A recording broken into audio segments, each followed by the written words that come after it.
Bien, voy entonces a leer la palabra de Dios y he tomado el primer versículo o los dos primeros versículos en la primera carta a Tesalonicenses, el capítulo 1, los versículos 9 y 10.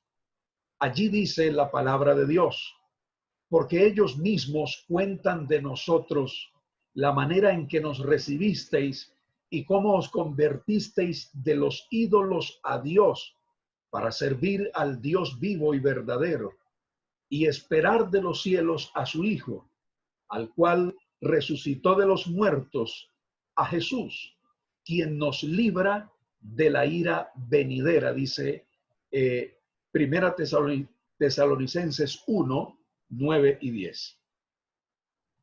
Y en Apocalipsis capítulo 3,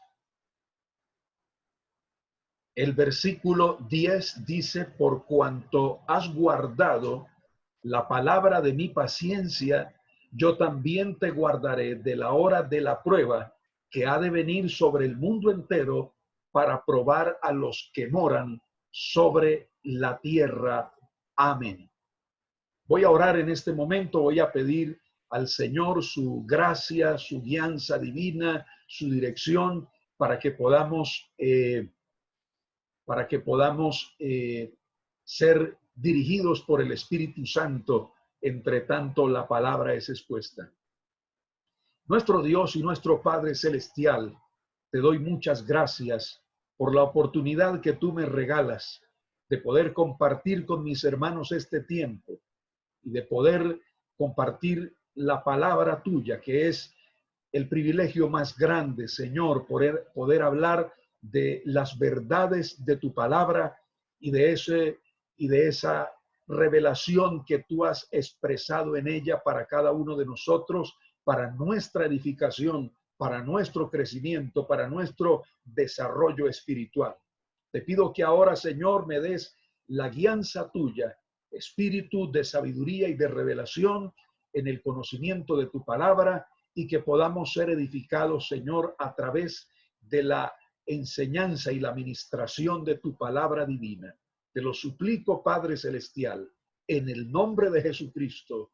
Amén y amén. Gloria a Dios. Muy bien, mis hermanos, el domingo anterior, cuando iniciamos la enseñanza, les compartía acerca de que si se dice que la iglesia pasa por la tribulación, al hacer esa afirmación, se está negando un elemento que es claro en la Escritura, que llamamos la doctrina de la inminencia. Y decíamos que esa doctrina de la inminencia es precisamente la creencia que tenían los apóstoles y los primeros cristianos acerca de que el Señor vendría por su iglesia en sus días. Eso era lo que ellos creían. Y así en la palabra de Dios encontramos, por ejemplo, en la carta a Santiago, allí encontramos, digamos, como para citar un versículo en Santiago capítulo 5, los versículos 8 y 9. Dice: tened también vosotros paciencia y afirmad vuestros corazones, porque la venida del Señor se acerca. Hermanos, no os quejéis unos contra otros, para que no seáis condenados. Dice: he aquí el juez está delante de la puerta. Esas expresiones, lo que nosotros es que los apóstoles y nuestros primeros cristianos creían que el Señor vendría en sus días. Es decir, ellos esperaban el rapto de la iglesia en su tiempo, en su momento. Entonces, ¿por qué las personas que afirman que la iglesia pasa por la tribulación niegan esta doctrina? Simplemente porque si la iglesia pasa por como dicen ellos, por la primera mitad de la tribulación, es decir, por los primeros 3 años y medio de tribulación, pues lo que están diciendo es que como en los 3 primeros años y medio de tribulación. La Biblia nos dice qué va a suceder. Entonces, eso equivaldría a decir que los cristianos sabían el momento preciso el momento preciso en el que el Señor vendría a la tierra. Ellos lo sabrían. Disculpen, hermanos, ¿están escuchando bien? ¿Problemas con el audio? Se corta el audio. El audio se corta.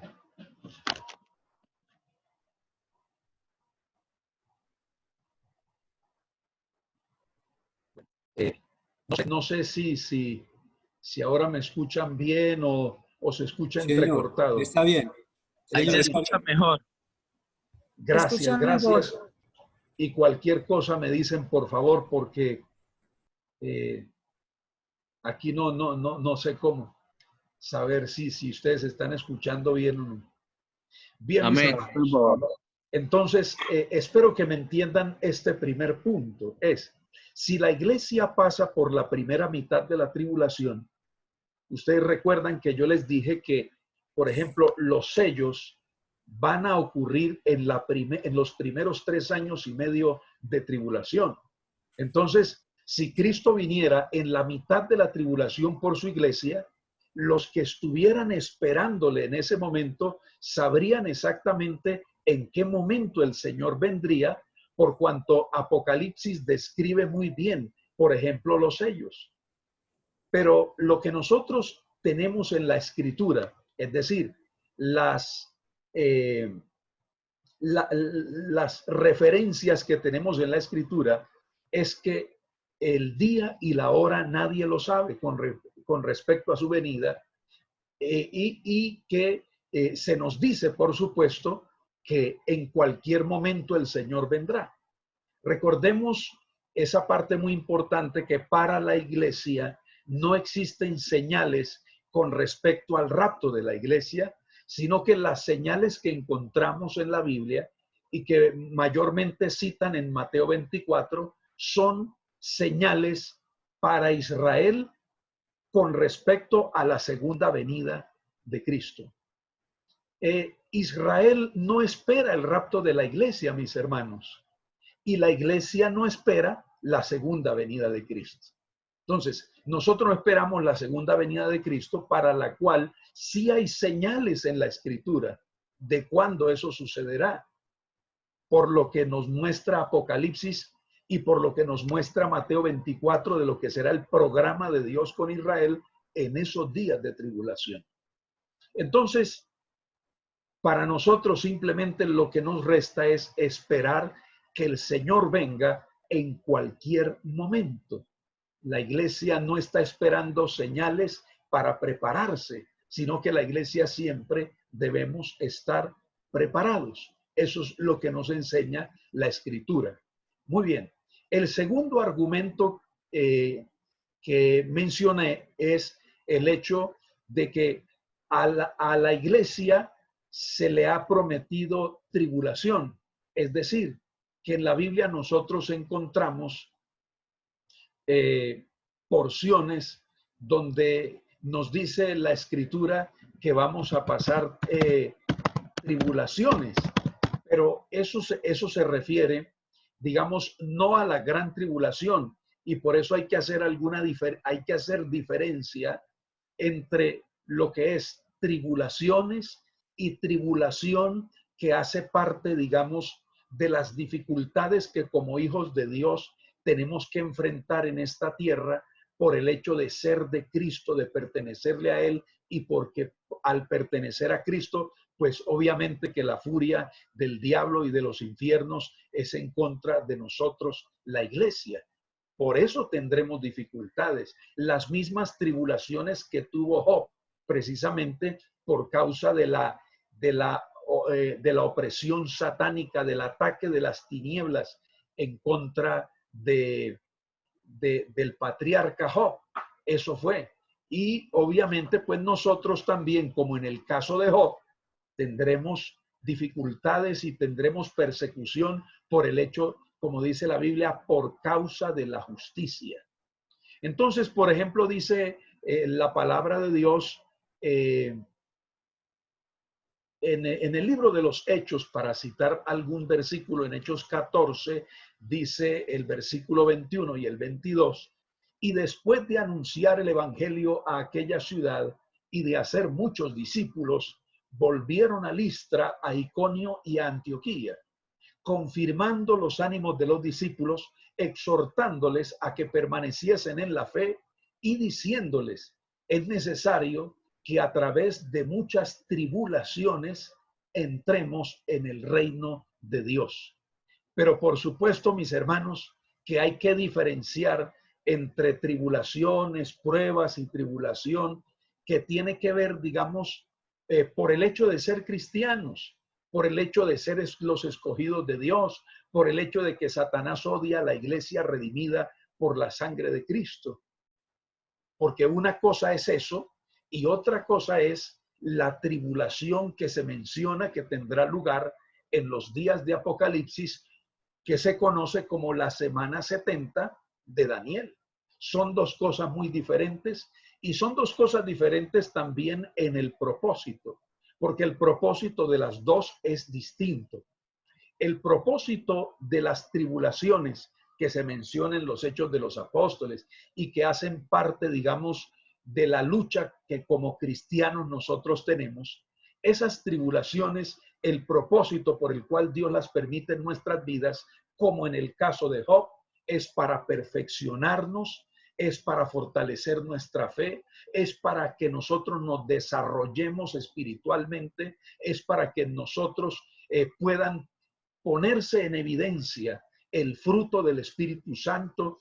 En fin, como en el caso de Job, su prueba y su tribulación fue para bendición, porque Job y bendición en el área espiritual y en el área material, porque en el caso de Job, Job dijo, de oídas te había oído, pero ahora mis ojos te ven. En otras palabras, que a través de esa prueba que Job vivió, él encontró, digamos, un grado de profundidad espiritual, de comunión, de cercanía con Dios mejor de la que tenía antes. Lo que está diciendo es, ahora te conozco mejor de lo que antes te conocía. Y también dice la Biblia que a Job se le añadió el doble de lo que él poseía. La bendición de Job por haber pasado por esa tribulación fue bendición material, física y bendición espiritual, por supuesto. Y ese mismo propósito que ocurrió con Job al permitirle Dios pasar por tribulación, es el mismo propósito que se efectuará en nuestras vidas cuando Dios nos permita pasar por tribulaciones y por dificultades. Eso con respecto a nosotros, la iglesia, los hijos de Dios. Pero mis hermanos, con respecto a la tribulación, a la semana 70 de Daniel, a la gran tribulación, a la tribulación que se menciona en Apocalipsis que tendrá lugar y en otros pasajes de la Escritura, el propósito de esa tribulación es diferente. ¿Cuál es el propósito? Primero, castigar la rebeldía y la desobediencia de Israel, su rechazamiento al Mesías. Ese será. ¿Qué propósito? Permitir esa tribulación, que Israel sobre todo pase por esa tribulación. ¿Para qué, mi hermano? Para que en medio de la tribulación surja un remanente salvo de Israel. Dios, como dice la palabra de Dios en Zacarías, dice allí la escritura, que el Señor metería al fuego, pasaría por el fuego esa parte a Israel para que de allí saliese un remanente y que fuese, por supuesto, salvo por el Señor. De eso es lo que la Biblia menciona con respecto a lo que será, digamos, el propósito por el cual la tribulación en el caso de Israel. Quiero ser preciso con respecto al pasaje que les cito de Zacarías, porque pues están algunos hermanos tomando nota. Zacarías capítulo 13, Dice el versículo 9, que es el versículo final de ese capítulo 13 de Zacarías, dice, y meteré en el fuego a la tercera parte, y los fundiré como se funde la plata, y los probaré como se prueba el oro. Él invocará mi nombre, y yo le oiré, y diré pueblo mío, y él dirá Jehová es mi Dios. Lo que está diciendo ese fuego se refiere a los juicios de la tribulación, los cuales sufrirá Israel en su momento, y de ahí saldrá el remanente que será salvo. Así que Dios permite la tribulación a Israel para que de allí salga el remanente que será salvo. Por esa razón, mis hermanos, nos damos cuenta que no podemos confundir las tribulaciones que la iglesia ha tenido durante su historia. Tiene y tendrá, no podemos confundir eso con la tribulación de Apocalipsis o con la gran tribulación, porque son tribulaciones distintas que obedecen a propósitos distintos de Dios. Ya dijimos el domingo algunas palabras para referirse a la tribulación. Ustedes recordarán algunas, ¿cierto? Mencionamos unas 8 palabras con las cuales la Biblia describe ese periodo de tribulación, que es la semana 70 de Daniel. Dijimos, por ejemplo, que ese periodo es descrito en la Biblia, por ejemplo, por un periodo como un periodo de ira, un periodo de indignación, tinieblas y oscuridad, hora de la prueba y, por ejemplo, castigo es otra palabra para describir ese periodo, destrucción es otra palabra que describe ese periodo. Entonces uno dice, si el periodo de tribulación va a ser un periodo de juicio, de castigo, de destrucción, entonces uno se pregunta, ¿tiene la iglesia estará ahí? Porque si el propósito es ira, destrucción, juicio, castigo, entonces a la iglesia no se le ha prometido eso. A la iglesia no se le ha prometido castigo, no se le ha prometido destrucción, nada de esas cosas, sino que como nosotros vimos, por ejemplo, en el pasaje de Primera Tesalonicenses, capítulo 1, dice el versículo 10, ¿quién nos libra de la ira venidera? La Biblia dice que Él nos libra de la ira venidera. Esa ira venidera no es otra, sino la tribulación que se menciona en Apocalipsis. Voy a entrar inmediatamente, mis hermanos, en el tercer aspecto. Tercer argumento que presentan las personas que creen que la iglesia pasa por la tribulación y qué dice la Biblia al respecto. Bien, el tercer argumento tiene que ver precisamente con el hecho de Israel, digamos, de no hacer diferencia entre Israel y la iglesia. Entonces, las personas que dicen que la iglesia pasa por la tribulación, o al menos por la primera mitad de la tribulación, están negando algo que, digamos, es la diferenciación que existe entre la iglesia e Israel. Recordemos que la Biblia relaciona o menciona que la iglesia es un misterio. No el único misterio, porque, por ejemplo, digamos, si nosotros vamos a hablar de la palabra misterio, hay algunas referencias a eso en la Escritura, especialmente en las epístolas paulinas, donde se habla acerca de misterio. Dice, por ejemplo, la palabra de Dios, que le cito yo, la Biblia habla, por ejemplo, del misterio de la piedad. E indiscutiblemente grande es el misterio de la piedad. ¿Cuál es el misterio de la piedad? Que Dios se manifestó en carne para salvarnos a nosotros.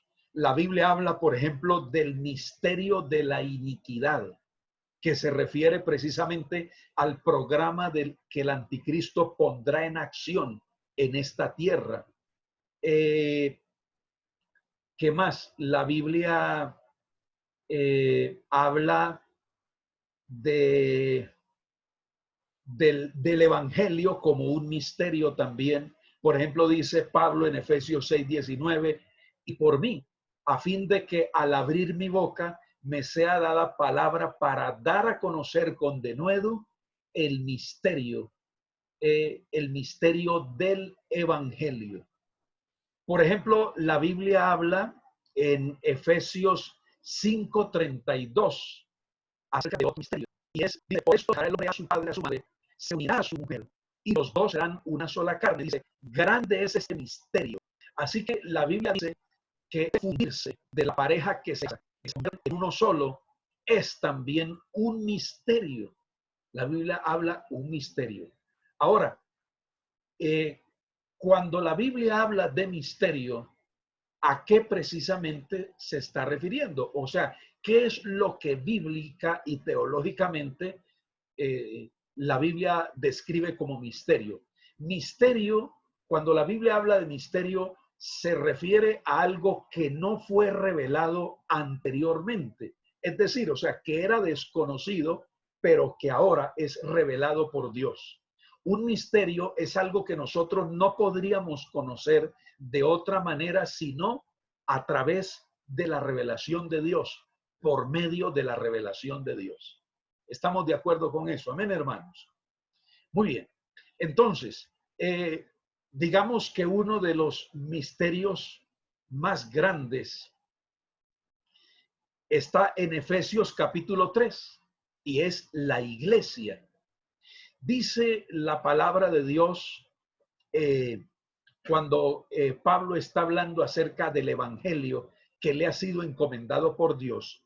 En el capítulo 3 de la carta a los Efesios, capítulo 3 de la carta de Pablo a los Efesios, el versículo 7 dice, del cual, está hablando del evangelio, del cual yo fui hecho ministro por el don de la gracia de Dios que me ha sido dado según la operación de su poder. Dice, a mí que soy menos que el más pequeño de todos los santos, me fue dada esta gracia de anunciar entre los gentiles el evangelio de las inescrutables riquezas de Cristo. Oiga lo siguiente, en el versículo 9, y de aclarar a todos cuál sea la dispensación del misterio escondido desde los siglos en Dios. Aquí está hablando de un misterio que estuvo escondido desde antes de todas las cosas, dice desde los siglos en Dios, o sea que Dios tenía en su solo conocimiento, dice que creó todas las cosas para que la multiforme sabiduría de Dios sea ahora dada a conocer por medio de la iglesia a los principados y potestades en los lugares celestiales. Dice aquí el versículo 5, dice, misterio que en otras generaciones no se dio a conocer a los hijos de los hombres, como ahora es revelado a sus santos apóstoles y profetas por el Espíritu. ¿Cuál misterio? Que los gentiles son coherederos y miembros del mismo cuerpo. Oiga esto, que los gentiles son coherederos y miembros del mismo cuerpo. Es decir, dice, y copartícipes de la promesa en Cristo Jesús por medio del evangelio. Es decir, hermanos, es que no es otro sino la iglesia de Jesucristo. Lo que está diciendo Pablo es que tanto gentiles como judíos estaba en el propósito de Dios que pudieran ser reunidos en un solo cuerpo, que pudieran ser constituidos un solo pueblo por medio de la fe en Jesucristo. Por eso, mis hermanos, es decir, digamos, los que creyeron en Dios y los que tenían la fe en Dios antes de que Cristo viniera a esta tierra, antes de que la iglesia fuera establecida, esas personas que creyeron en Dios y que tuvieron fe en el Señor, no hacen parte de la iglesia, pero son parte de lo que se llaman los santos del Antiguo Testamento. Todos los que creyeron en Cristo antes de que viniese Él, hacen parte de los santos del Antiguo Testamento. Ahora, mis hermanos, los que han creído en Cristo, porque es que la única forma de ser iglesia, usted sabe que la palabra clave del apóstol Pablo en sus epístolas es precisamente la palabra en Cristo. Usted esa palabra la va a encontrar muchas veces en Cristo. Precisamente, digamos, en las epístolas de Pablo, nosotros vamos a encontrar al menos unos 82 versículos, más o menos, vamos a encontrar en las epístolas paulinas en las que encontramos repetidamente la frase en Cristo. La frase que más repite Pablo es esa, en Cristo. Y esa palabra resume una cosa, y es la relación y la posición que los creyentes tenemos y que describe la condición y el estado de la iglesia. La iglesia está en Cristo. Cualquier creyente miembro de la iglesia está en Cristo. Entonces, estar en Cristo significa que tenemos, mis hermanos, digamos, que hemos sido cubiertos con la justicia de Cristo, que hemos sido enriquecidos con las riquezas de su gracia, y que todo lo que nosotros somos ahora y cómo Dios nos ve a nosotros ahora, nos ve digamos, nos ve con respecto a la relación que tenemos con Cristo. Es decir, el cristiano es visto por Dios a través de la justicia de Cristo con la cual hemos sido cubiertos.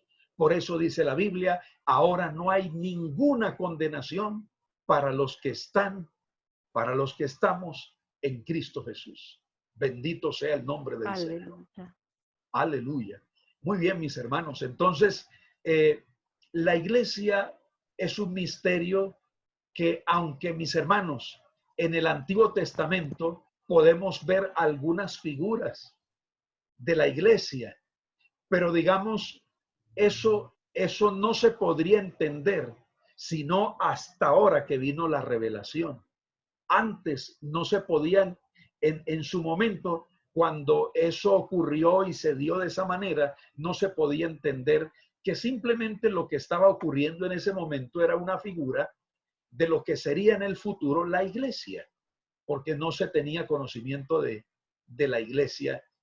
Usted sabe, mi hermano, que por ejemplo el mismo apóstol Pedro tuvo dificultades acerca de esto, y Pedro no quería aceptar que tanto judíos como gentiles pudiesen considerarse juntos como pueblo, en este caso como la iglesia. Y por eso Dios tuvo que tratar con Pedro.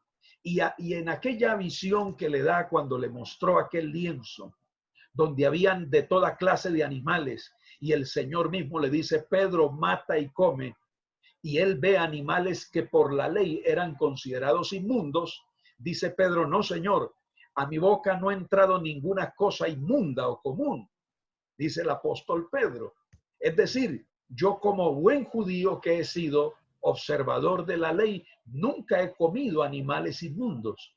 La respuesta del Señor es, no llames tú inmundo aquello que Dios ha limpiado. En otras palabras, lo que le está diciendo a Pedro, y usted sabe que después de esta revelación, Pedro es enviado a la casa de Cornelio, un gentil, alguien que no era judío. Y allí Pedro se maravilla al ver la fe de este gentil y al ver la fe de los otros que estaban allí con él, tanta que aún mientras escuchaban el discurso de Pedro, el Espíritu Santo descendió y llenó a los que estaban allí en la reunión. En otras palabras, ese descenso del Espíritu Santo sobre ellos era una confirmación para Pedro de que los gentiles, Dios los había incluido dentro de su programa y de su propósito, y que la iglesia no estaría compuesta solamente por judíos nada más, sino por gentiles también que creyesen en Cristo y que recibiesen el Espíritu Santo en sus vidas. Eso sería lo que los identificaría como la iglesia. Pedro entendió que la iglesia no se trata de linaje, de ascendencia ni de raza, sino que se trata de la fe. En el Antiguo Testamento, para ser parte del pueblo escogido, ¿qué se necesitaba, mis hermanos? Simplemente nacer como israelita. Eso era todo el requisito. Una persona nacía como israelita e inmediatamente entraba cobijado por los beneficios del pacto hecho, del pacto judío. Pero, así como para ser, eso era el único requisito. Pero por supuesto que la Biblia dice que por la fe de Abraham, por la fe que él manifestó, ahora nosotros, la iglesia, somos salvos por la fe, somos incluidos en ese pueblo, y lo que nos une a nosotros como iglesia no es a qué raza pertenecemos, sino si nos une la fe en Cristo, entonces somos iglesia, mis amados hermanos. Eso con respecto, digamos, a la iglesia. Cuando nosotros consideramos la iglesia como un misterio, estamos diciendo que aunque la iglesia hacía parte del plan de Dios desde la eternidad, sin embargo, la iglesia no existió hasta antes de la venida del Espíritu Santo en Pentecostés. Nunca antes había existido que judíos y gentiles estuviesen unidos en un mismo cuerpo, en una misma fe y bautizados por un mismo espíritu. Esa es precisamente la fórmula de la iglesia que encontramos, por ejemplo, entre otras, en el capítulo 1 de Colosenses. En Colosenses 1, que también se habla, dice, por ejemplo, el versículo 26 de Colosenses 1, el misterio que había estado oculto desde los siglos y edades, pero que ahora ha sido manifestado a sus santos, dice, a quienes Dios quiso dar a conocer las riquezas de la gloria de este misterio entre los gentiles, que es Cristo en vosotros, la esperanza de gloria, dice la palabra del Señor. Cristo en vosotros, la esperanza de gloria, dice la palabra de Dios.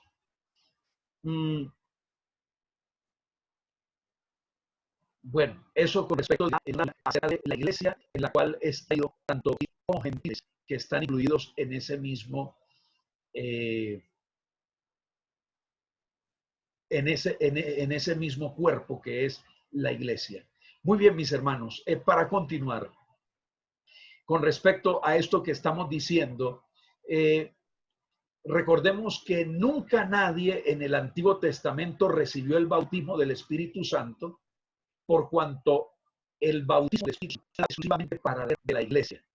Hay personas que dicen, por ejemplo, algunos que sí existe o existió desde el huerto del Edén. En el huerto del Edén, cuando Dios escogió a Adán y Eva. Eso, por supuesto, es un error, hermano querido.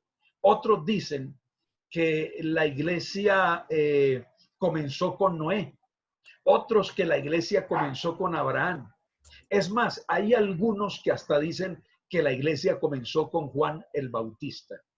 Pero nosotros tenemos claro, mi hermano, que la primera vez que se menciona la palabra iglesia en el Nuevo Testamento, o la primera vez que se menciona la iglesia, tanto Antiguo como Nuevo Testamento, Mateo 16, 18, Cuando el Señor le dice a Pedro, y yo también te digo que tú eres Pedro, y sobre esta roca edificaré mi iglesia. En otras palabras, mi hermano, si nosotros somos respetuosos del texto bíblico, tenemos que decir que la expresión edificaré, pues obviamente lo que está diciendo es que aún no había iglesia cuando Cristo hace esta mención. Edificaré es un tiempo futuro. Por eso algunos que hacen una mezcolanza entre judíos y gentiles, hermano, mire, yo digo que uno de los errores que más ha producido doctrinas contrarias a la Biblia es confundir, digamos, la iglesia con Israel. Es decir, lo que se dijo para Israel, asumir lo que se dijo para la iglesia también. Cuando uno estudia la Biblia sin hacer la distinción de que Israel y la iglesia son dos entes distintos, con los cuales Dios está cumpliendo programas diferentes, cuando nosotros no respetamos ese principio bíblico, lo que vamos a encontrar es una confusión terrible a la hora de interpretar especialmente los eventos futuros.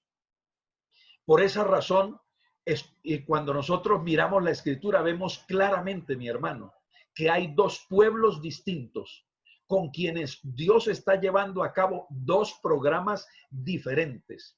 Pero cuando estos dos pueblos distintos hacen de los dos uno solo, o simplemente algunos afirman que en algún momento los dos programas se estuvieron llevando a cabo de manera simultánea, cosa que nunca ha sucedido, entonces tenemos ahí una confusión muy grande. Ocasionamos una confusión muy grande, especialmente en la interpretación de los eventos futuros. Yo dije que no se han llevado nunca a cabo simultáneamente, o sea, es decir, Dios no ha tratado simultáneamente con Israel y con la iglesia. Es decir, cuando el programa de la iglesia comenzó, es porque el programa con Israel ya se había interrumpido. Entonces, es algo muy importante y que es clave para nosotros entender la profecía bíblica. Más adelante estaremos haciendo, digamos, bueno, voy a aprovechar entonces el momento para que de pronto nosotros tengamos digamos, una idea con respecto acerca de las diferencias que podemos encontrar entre Israel y la iglesia. Entonces,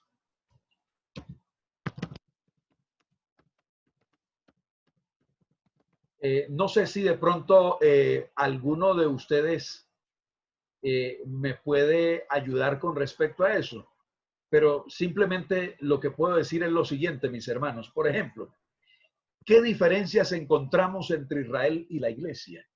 Hay muchas diferencias. Por ejemplo, una diferencia que encontramos es que las promesas hechas a Israel son de carácter físico, es decir, las promesas a Israel están relacionadas con la tierra, es decir, a Israel se le prometió la tierra. A la iglesia no se le ha prometido ninguna tierra, literalmente, sino que las promesas hechas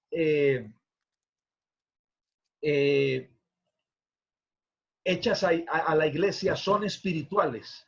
Es decir, en otras palabras, a Israel se le prometió la iglesia.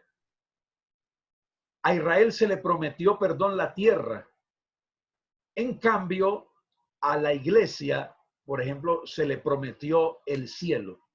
¿Qué otras diferencias podemos encontrar? Es decir, digamos,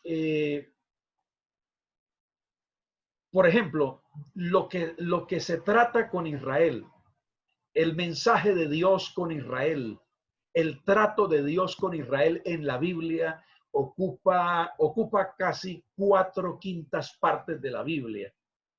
Pero lo que se habla de la iglesia solo ocupa 1/5 parte de la escritura. Ahora, otra diferencia es que la iglesia es una simiente espiritual. Es decir, que lo que mencionamos hace un rato, que nos une solamente la fe, algo espiritual. Con respecto a Israel, Israel, la simiente es física. Es decir, que para ser parte del pueblo de Israel se necesitaba simplemente ser como israelita. Para ser parte de la iglesia se necesita pues arrepentirse de sus pecados y poner su fe en Jesucristo. Digamos, por ejemplo, en Israel la supremacía siempre la tiene Abraham. Digamos que cuando se habla de Israel se habla del padre Abraham, pero cuando se habla de la iglesia se refiere a Cristo. Es decir, la supremacía en Israel la tiene Abraham, en la iglesia Cristo. ¿Qué más? Por ejemplo, con respecto a la nacionalidad, Israel es una nación.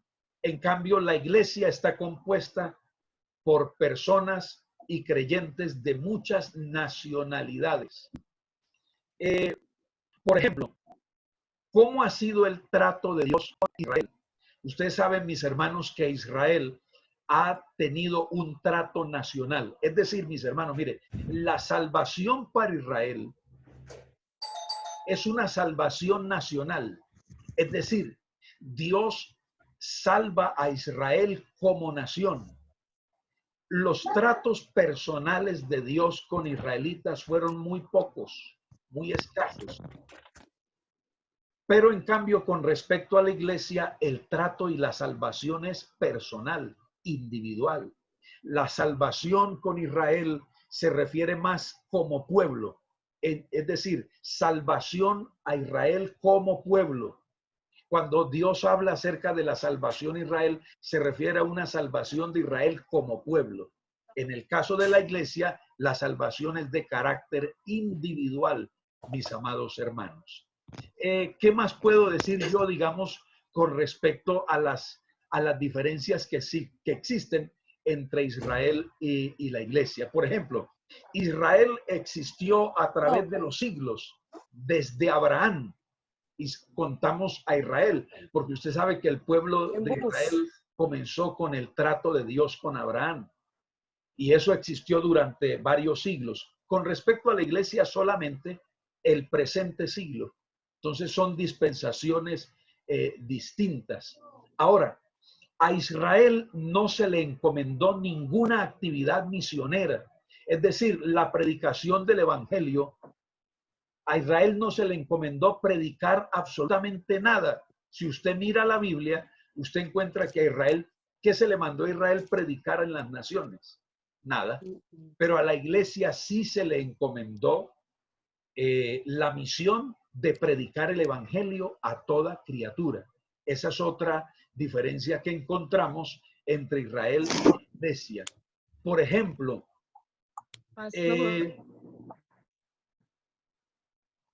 digamos, el Espíritu Santo.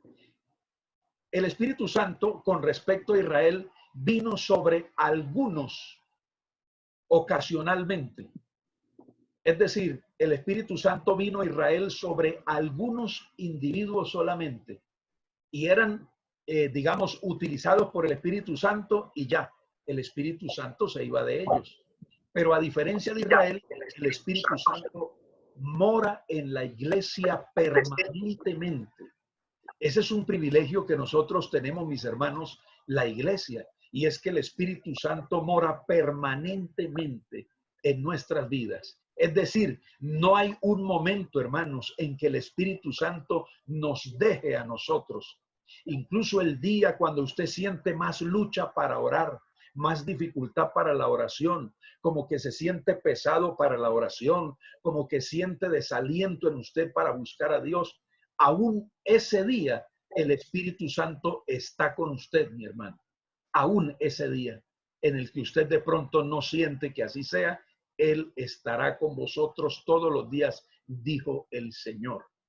Ahora, ustedes saben que, por ejemplo, en cuanto a la forma de gobierno, Israel tuvo un sistema de gobierno que fue ¿cuál?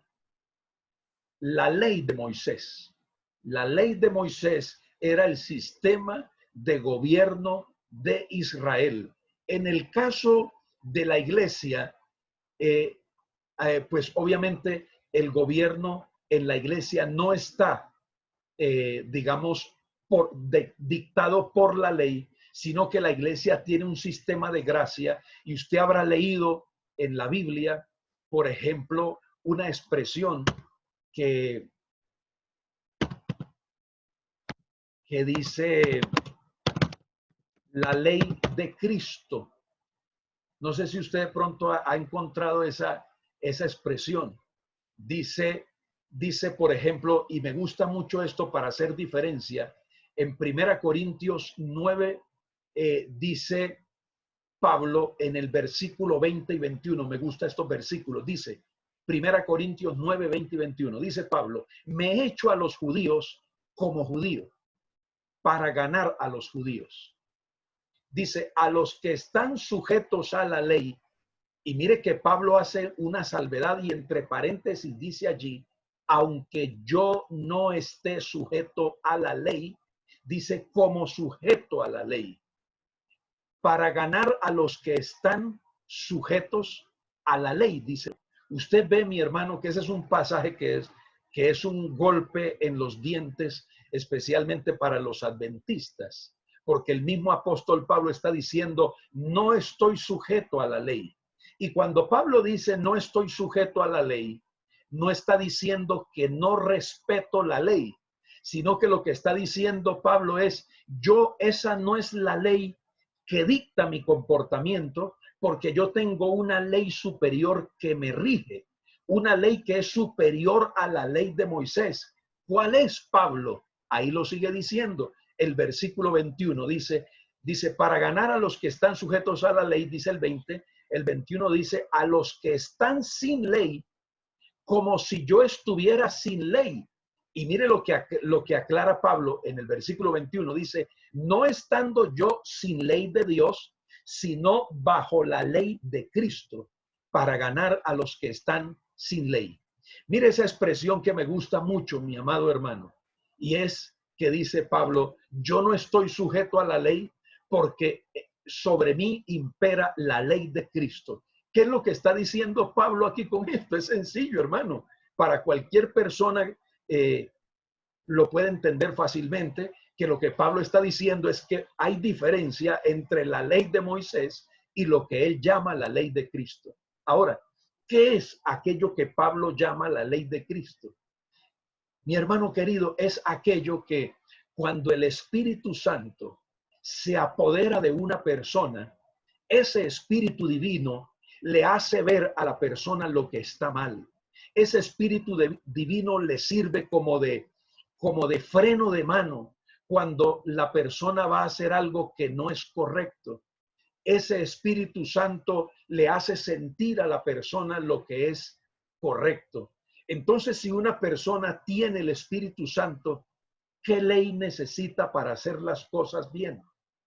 No necesita hacérsele una lista de las cosas que debe hacer, porque el mismo Espíritu le da testimonio que es hijo de Dios, el mismo Espíritu lo guía a toda verdad y va a vivir por el temor de Dios, y ese Espíritu Santo que mora en ese creyente le va a enseñar a hacer lo correcto, lo que agrada a Dios.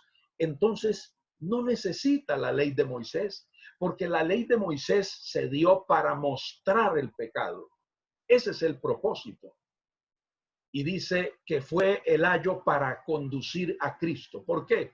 Porque cuando una persona por la ley podía saber cuán pecador era, y al verse pecador y perdido, pues simplemente lo que le quedaba era acudir al único Salvador autorizado por Dios para rescatarle y redimirle, que es nuestro Señor Jesucristo. Entonces, mis hermanos, entendemos esa diferencia, amén, entre la ley de Moisés y la ley de Cristo que Pablo menciona, con la cual dice él, pues que la ley de Cristo es superior a la ley de Moisés y que esa era la ley que le regía a él. Por esa razón hay una diferencia entre Israel y la iglesia por el principio de gobierno. Israel, el sistema que gobernaba sus vidas era la ley, el código que los dirigía era la ley, su constitución era la ley de Moisés. Para la iglesia no, porque el mismo espíritu que mora en la iglesia le hace conducirse de manera agradable a Dios, de manera que no necesita la ley.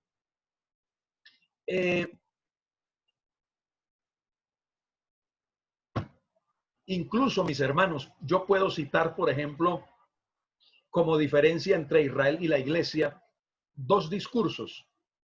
Por ejemplo, el discurso del Monte de los Olivos para Israel, Mateo 24. Señor, dinos cuándo serán estas cosas y qué señales habrá del fin del siglo, le preguntaron los apóstoles.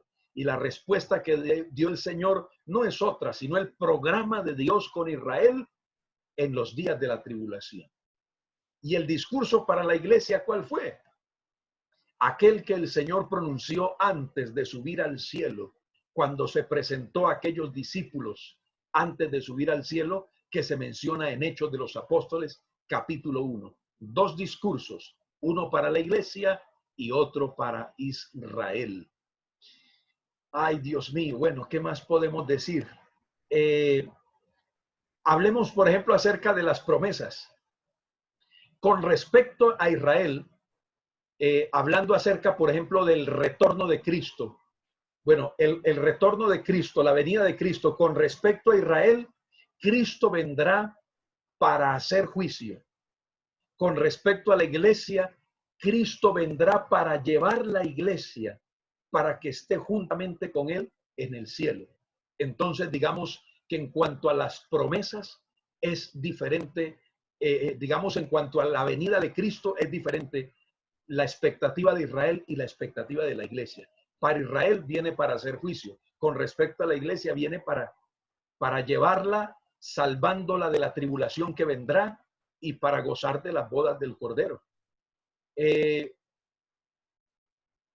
No sé si puedo decir algo más. Por ejemplo, hablemos de la iglesia. Sabe que en el milenio, mis hermanos, habrá diferencia entre Israel y la iglesia. Por ejemplo, hermanos, en el milenio, Israel estará como súbdito. Es decir, digamos que Israel será el pueblo sobre el cual gobernará Cristo con la iglesia.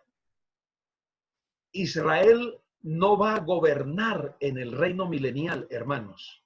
O sea, Israel no tendrá ningún tipo de gobierno en el milenio. La iglesia sí, porque la iglesia viene con Cristo. Cristo establece su reino milenial y recuerde que la iglesia seremos corregentes con Cristo, o sea, reinaremos juntamente con él en el milenio. Israel simplemente será un súbdito del reino, digamos, parte del pueblo que será gobernado en el milenio. ¿Y sabe por qué, hermanos? Porque, bueno, aunque por ejemplo la Biblia menciona que al parecer David estará también como corregente de Dios en aquel tiempo. Es decir, digamos, para poder reinar en el milenio no se puede reinar con un cuerpo de carne, tiene que ser con un cuerpo glorificado para poder reinar. Por eso la iglesia va a reinar y usted recordará que el remanente de Israel que sea salvo, pues estamos hablando de un remanente que va a escapar, dice la palabra de Dios en Apocalipsis 12, de la persecución del anticristo, que la bestia le perseguirá y que habla que el dragón mandará un río o la serpiente sobre la mujer. Y esa mujer es precisamente Israel, el remanente de Israel que será salvo en los días de la tribulación. Por lo tanto, hay un pueblo de Israel que escapará y será protegido, dice la Biblia, por 1260 días, o sea, 3 años y medio, será protegido ese pueblo y cuando termine la tribulación, ¿qué pasará? Pues ese pueblo entrará entrará al reino milenial. A reinar, no, a ser súbdito del rey, a participar de las bondades del reino milenial, mas no a reinar. Entonces, eso es algo también en lo cual se diferencia Israel y la iglesia. Por ejemplo, ¿qué otra diferencia podemos encontrar entre Israel y la iglesia? Israel tuvo un sistema sacerdotal, ustedes recordarán, y que en Israel solamente una tribu tenía el privilegio de hacer parte del servicio sacerdotal. Ustedes saben muy bien cuál era la tribu que tenía ese privilegio, el privilegio del sacerdocio, que era la tribu de Leví. Ahora, la iglesia no tiene, digamos, un sistema sacerdotal, ni alguna parte de la iglesia tiene ese privilegio sacerdotal, porque la Biblia nos enseña que a todos el Señor nos hizo sacerdotes. Es decir, Israel tuvo un sacerdocio, pero la iglesia es un sacerdocio, ¿cierto? Israel tuvo un sacerdocio porque solo una tribu, exclusivamente a una tribu se le encomendó el ejercicio del sacerdocio. En cambio, la iglesia, toda ella es un sacerdocio. Eso dice la palabra, que somos linaje escogido y real sacerdocio. En eso espero que entendamos también la diferencia entre Israel y la iglesia. También, por ejemplo, ¿qué podemos decir nosotros? Que, bueno, por último, con respecto a los juicios, Israel, mis hermanos, debe enfrentarse al juicio. Es decir, Israel va a pasar y a experimentar los juicios de la tribulación.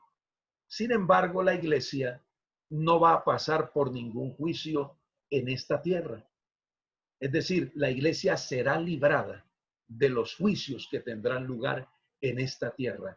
Por eso hay también diferencia entre Israel y la iglesia. Quiero mirar a ver hasta este momento, ya que terminé este punto acá, si tengo alguna pregunta por aquí de alguno de los hermanos. Bien, bueno, a ver y me devuelvo aquí. Tengo aquí, bien, bueno, aquí tengo una pregunta. Dice, en Israel habitó en el tabernáculo. En Israel Dios habitó en el tabernáculo, en la iglesia, en cada creyente. Muchas gracias por ese aporte, está muy bien. Dice,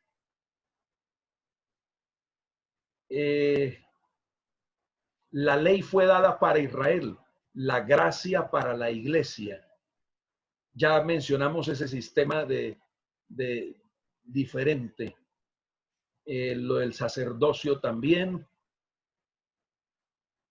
Dice aquí, la salvación para Israel era por perseverar y guardar la ley. En la iglesia es por medio de la fe, no por obras. Muy bien. También una excelente apunte en cuanto a la diferencia entre Israel y la iglesia. Perfecto. Bien. Bueno, hasta ahí no tengo ninguna pregunta. Sí, Israel pasará por la gran tribulación, la iglesia no. Por supuesto, esa es otra diferencia también entre Israel y la iglesia. Eso es lo que tengo en el chat. Muy bien. Otro aspecto, mis hermanos, es el hecho de que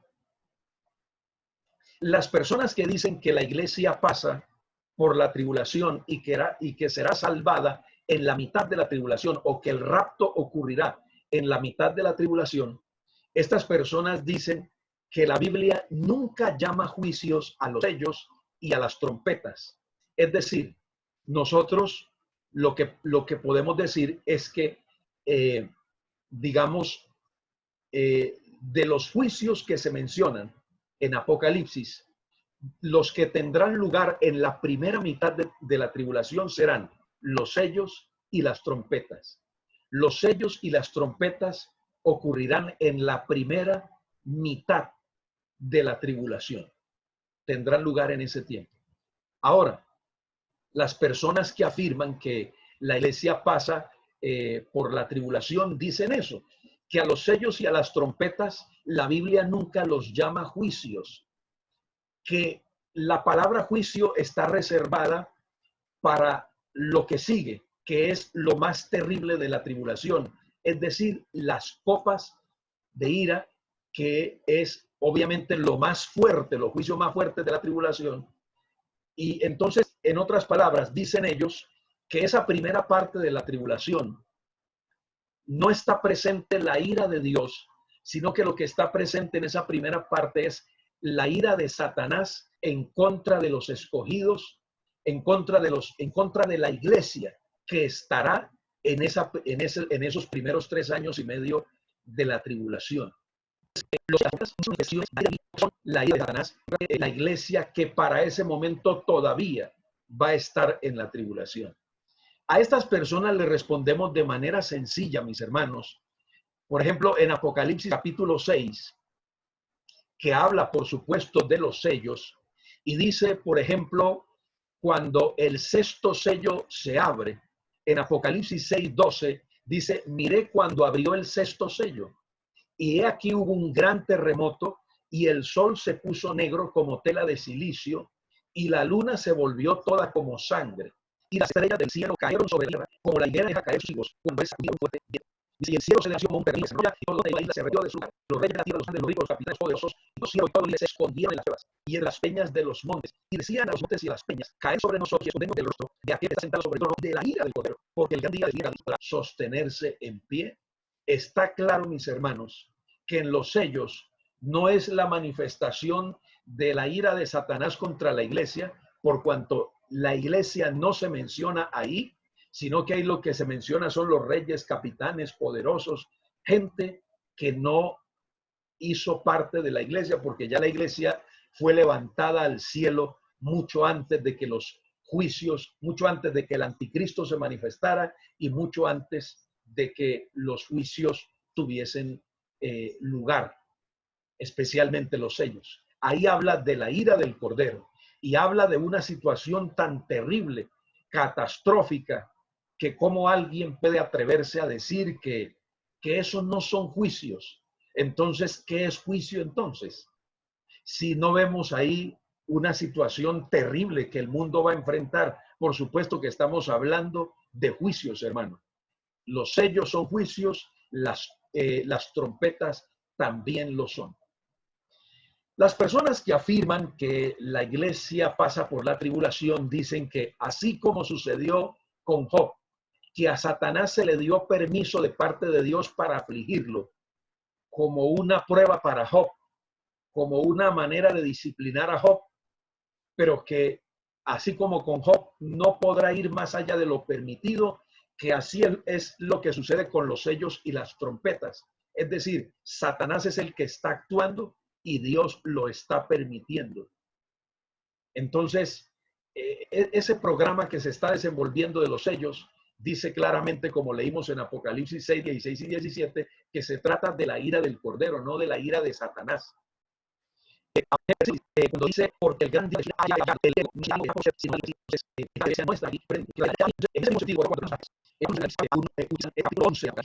cuando se habla de toque del séptimo ángel, en el versículo 5, dice, el séptimo ángel tocó la trompeta, y hubo grandes voces en el cielo, decían, los reinos de lo han ido a de nuestro Señor y Jesucristo, y él reinará por los siglos de los siglos. Los 24 ancianos estaban sentados delante de sus rostros, postrados sobre sus rostros, y adoraron, a Dios, diciendo, te darás, Señor, Dios Todopoderoso, el que eres y que has de venir, porque has tomado tu gran poder y has reinado. Y se irán las naciones y que ha venido y el tiempo de juzgar a los muertos y de dar el galardón a tus santos, los profetas, a los santos y a los que tienen nombre, a los que tienen grandes, y de destruir a los que destruyen la tierra. Dice, el templo de Dios fue abierto, el cielo larga de su pacto, y el pueblo por el agua, un remoto y granizo. Ahora, los que creen que la iglesia pasa por tribulación creen que en este capítulo 11 es donde va a ocurrir el rapto, que porque, como dice la Biblia, que se la trompeta, ellos relacionan la trompeta mención para antes la relacionan ellos con digamos, la trompeta que tocará el ángel aquí en el libro de Apocalipsis. Por eso que estamos hablando de un error, de un tremendo error. Confundir la trompeta que Pablo menciona con esta trompeta que toca el ángel en Apocalipsis, que es, digamos, la séptima trompeta o el séptimo toque de trompeta que se menciona en Apocalipsis, es un error, mis amados hermanos, porque digamos que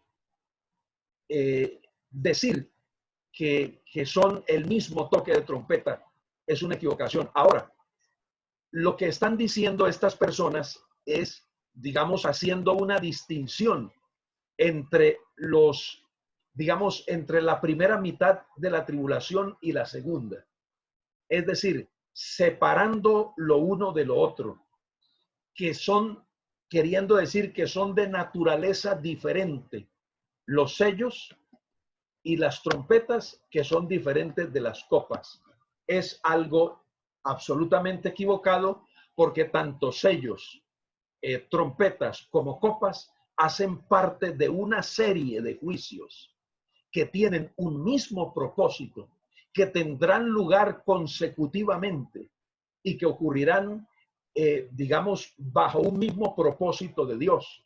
Es decir, sellos, trompetas y copas son los juicios de Dios sobre Israel, sobre el mundo incrédulo que rechazó a Cristo, simplemente que serán los juicios para este mundo pecador que rechazó al Salvador.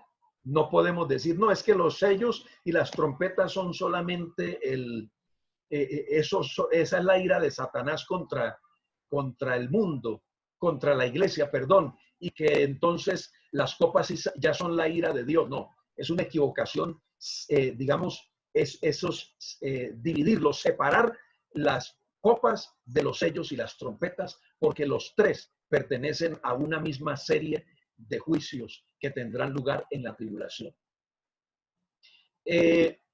Algunas personas dicen, en este mismo sentido, dicen que digamos que el periodo de la tribulación es de solo 3 años y medio de duración.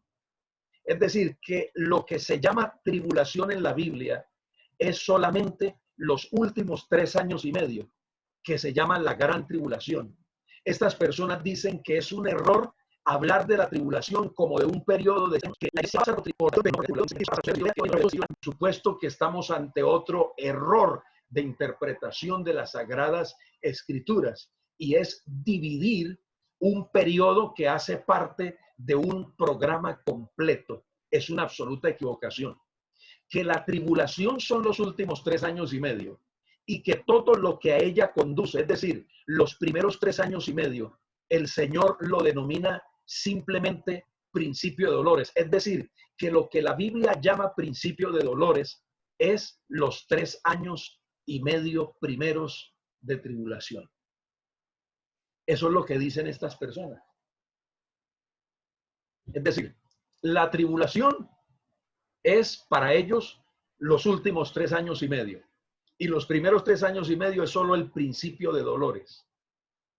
Nada más equivocado que esto, mi hermano, y ya voy a explicarles la razón por qué. Primero, es verdad que Daniel habla de la semana 70, que estaba dividida en 2 partes. Por ejemplo, Daniel 9:27, que es, digamos, la profecía en la que encontramos esto de la 70 semana o de la semana número 70. Dice Daniel 9:27, y por otra semana, porque ya anteriormente hablamos dice que, repito esto que ya lo había dicho antes, Daniel 9:25, sabe pues y entiende que desde la salida de la orden para restaurar y edificar a Jerusalén hasta el Mesías príncipe, habrá 7 semanas y 62 semanas. ¿Hasta cuándo?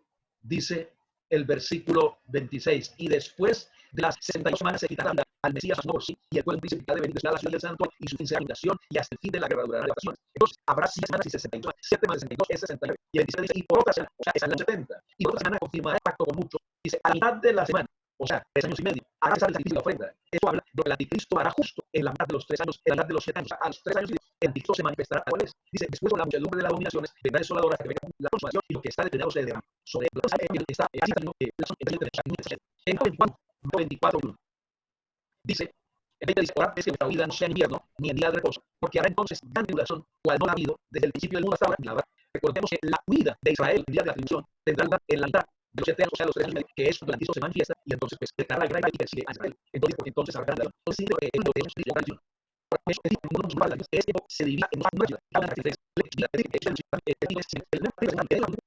pero no estamos de acuerdo en el hecho en que se divida la tribulación en 3 años y medio o en 2 partes y que una parte no tenga relación con la otra. Es decir, que la primera parte de la tribulación tenga un propósito y una naturaleza distinta a la segunda parte. Eso es un error. Por eso, cuando hablamos de la naturaleza y el propósito de la tribulación, hermano, estamos hablando de 7 años. Ahora, Daniel habló de la semana 70. Y la semana 70 es la tribulación.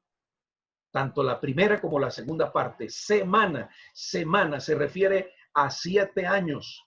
Y no podemos dividirlo en dos diciendo que una mitad es diferente de la otra. El punto de vista de las personas que afirman que la iglesia pasa por la tribulación esencialmente se divide en que la semana 60 son 2 partes diferentes. Ahora, sin embargo, ellos tienen que hablar de la semana 70. Es decir, ¿cómo pueden hablar de la semana 70 si la dividen en dos y a una mitad le dan una caracterización diferente a la segunda? Es decir, si la primera mitad es diferente en propósito y en característica a la segunda, entonces ya no podemos hablar de la semana 70 como una unidad, hermano. Simplemente es algo absolutamente equivocado. Es imposible dividir la semana 70 de Daniel.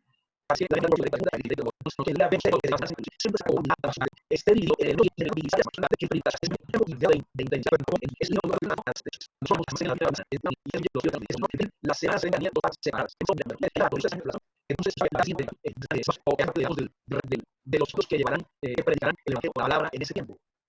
Que viene el capítulo 8 de Apocalipsis. No. El capítulo 7 de Apocalipsis habla de 144,000 justos que tenían el sello de Dios mismo. Habla de Benjamín. Es decir, son judíos. Los 144 son de Israel. Entonces, estos son tratados en la Biblia y Apocalipsis de manera diferente. Es decir, la palabra está diciendo que ellos son diferentes de la iglesia. Es un pueblo distinto. Esos 144,000 son israelitas. Y estos son testigos judíos durante ese periodo. Es decir, mis hermanos, que en los hermanos, estos hermanos de este tiempo de tribulación. Entonces, ¿cómo se puede decir la iglesia está ahí? ¿Por qué la predicación? Porque entonces no se menciona que la iglesia va a estar predicando, sino que los que van a estar predicando son 144,000 judíos. Pues si los que van a estar predicando son 144,000 judíos y estarán en ese tiempo de la tribulación, pues entonces está claro que la iglesia no está en ese tiempo, porque si la iglesia estuviera, ¿quién estaría predicando y quién predicaría la palabra en ese tiempo? Sería la iglesia y no habría necesidad de que 144,000 judíos estuviesen predicando. Mis hermanos, el tiempo ha avanzado y yo voy a tener que dejar hasta aquí esta enseñanza que espero continuar el domingo, hermano. No sé si hasta este momento hay alguna pregunta de lo que se ha dicho o está todo claro y explícito, mis hermanos.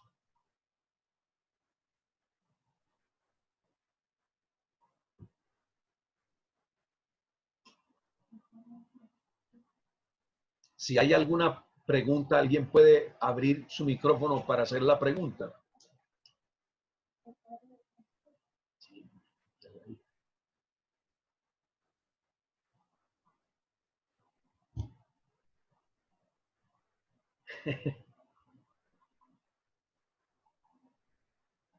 Bueno, aquí hay una pregunta. ¿El diablo y el anticristo van a estar juntos en la gran tribulación? Eso es padre e hijo que nunca se separan. Por supuesto que, digamos, el anticristo va a operar con digamos, con el poder de Satanás. Satanás es quien le va a dar su poder al anticristo. Entonces, obviamente que Satanás estará operando en la tribulación a través de su agente principal, que es el anticristo. Eso está claro. Que si el diablo va a estar como personal y visiblemente en la tierra en ese tiempo, pues la Biblia no nos dice. Pero pues estará así digamos, como en estos momentos está el Espíritu Santo representando a Dios en la tierra. Jesucristo dijo, yo me voy, pero les dejaré un consolador que esté con ustedes. Así también en los días de la tribulación, pues el anticristo estará operando con el poder que Satanás le dará, y simplemente el anticristo será la manifestación física de Satanás, porque hará todo lo que hará por obra y poder de Satanás.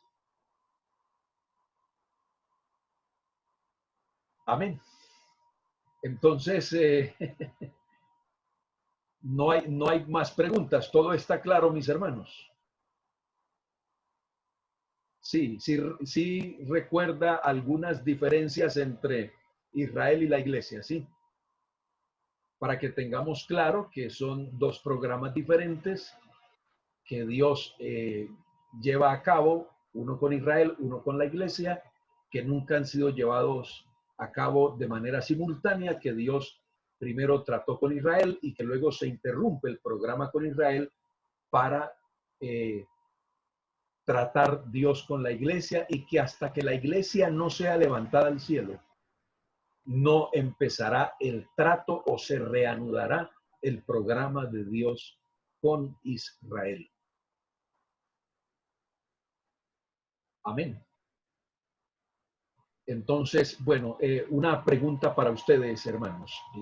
Digamos, si una persona es nacida en Israel, digamos, es un judío, y esa persona cree en Jesucristo y se arrepiente de sus pecados, esa persona viene a ser parte del grupo de los santos del Antiguo Testamento, de un grupo aparte a la iglesia, o ese judío que cree en Cristo viene a ser parte de la iglesia.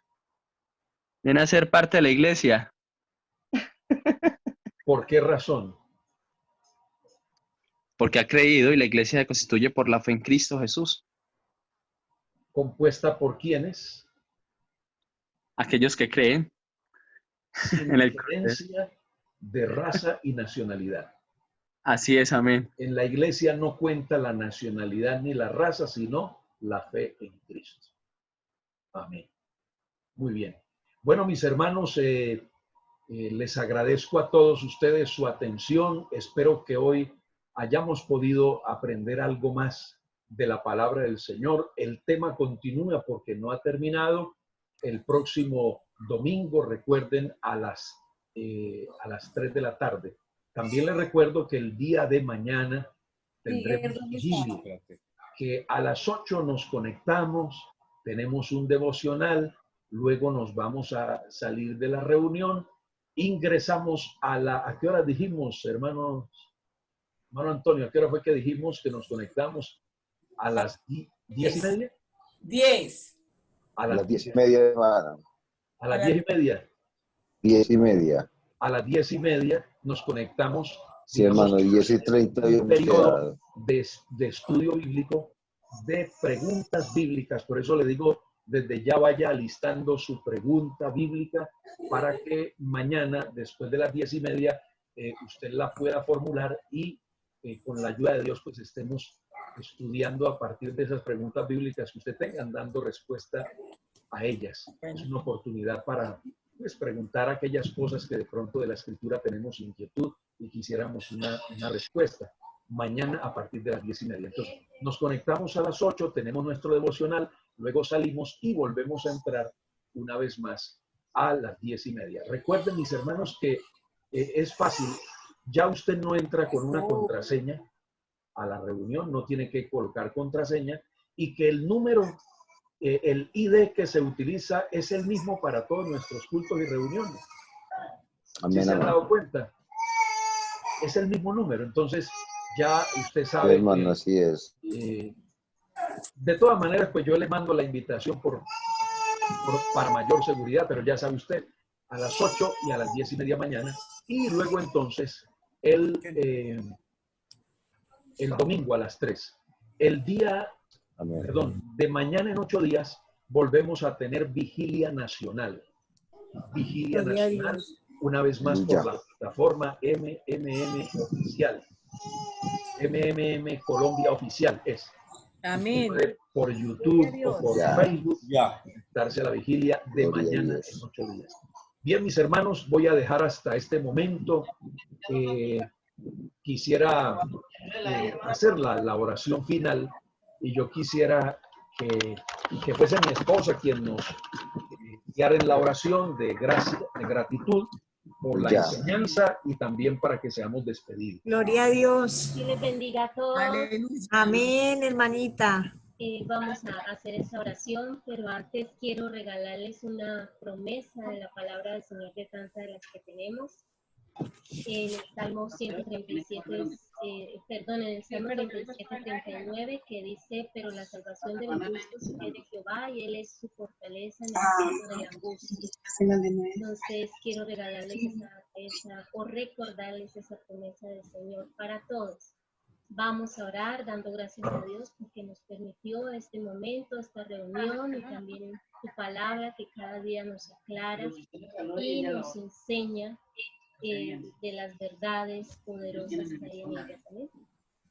Dios y Padre Celestial, te damos gracias. Muchas gracias por este momento, Señor. Nos permitiste este medio, Señor. Nos permitiste vernos una vez más, Dios mío.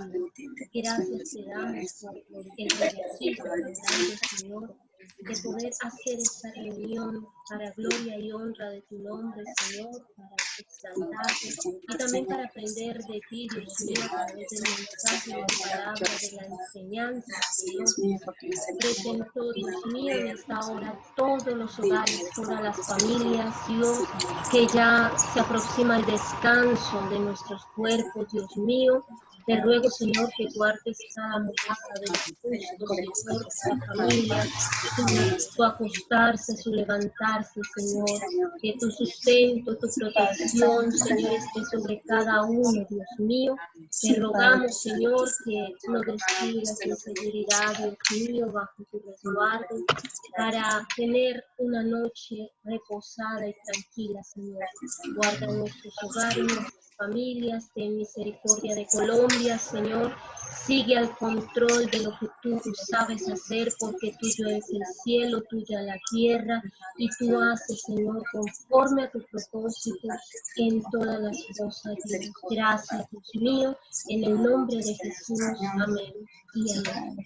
Que el Señor les bendiga, Dios les guarde, un abrazo grande. Amén, Dios les bendiga. Dios les bendiga a todos, Dios los guarde.